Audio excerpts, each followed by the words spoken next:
విశాఖపై పగ ఎందుకు జగన్? ఉత్తరాంధ్ర ప్రజల చిరకాల డిమాండ్ ప్రత్యేక రైల్వే జోన్. గత తెలుగుదేశం ప్రభుత్వం హయాంలో చంద్రబాబు గారు గట్టిగా సంకల్పిస్తే టీడీపీ ఎన్నో పోరాటాలు చేస్తే చివరికి విశాఖకు రైల్వే జోన్ వచ్చింది. కానీ జగన్మోహన్ రెడ్డి అధికారం చేపట్టాక 5 ఏళ్లు కావస్తున్నా రైల్వే జోన్ ఏర్పాటు ఒక్క అంగుళం కూడా ముందుకు కదల్లేదు. ఏంటా అని చూస్తే జగన్ రెడ్డి అందుకు కారణమని తాజాగా కేంద్ర రైల్వే శాఖ మంత్రి అశ్విని వైష్ణవ్ స్వయంగా చెప్పారు. We require 53 acres of land for that. We are working with the state government. As soon as the land comes, we will be able to start it. DPR is already done, completed everything. Sanctions are in place. As soon as the land comes, we will start. Is it problem with state government? Obviously, we have to work with the state government for land, no? Land is a state subject, so we have to work with the state government. No, sorry, it is not handed over. తాము 53 ఎకరాల భూమి అడిగితే Jagan Reddy ఇవ్వలేకపోయాడని clear గా చెప్పారు. ఎందుకు జగన్, ఎందుకు విశాఖపై ఇంత పగ?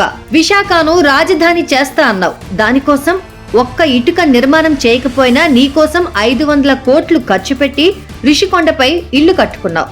దానికోసం కొండకు గుండు కొట్టించి పర్యావరణ విధ్వంసం చేశావు. ఇంత చేసిన నీకు రైల్వే జోన్ కోసం ఇవ్వడానికి 53 ఎకరాల భూమి దొరకలేదా? నీ రౌడీ గ్యాంగ్ విశాఖలో 40,000 ఎకరాల భూములను కబ్జా చేసిందని విశాఖ ప్రజలు అంటున్నారు. రైల్వే జోన్ కోసం ఇవ్వడానికి 53 ఎకరాల భూమి దొరకలేదా?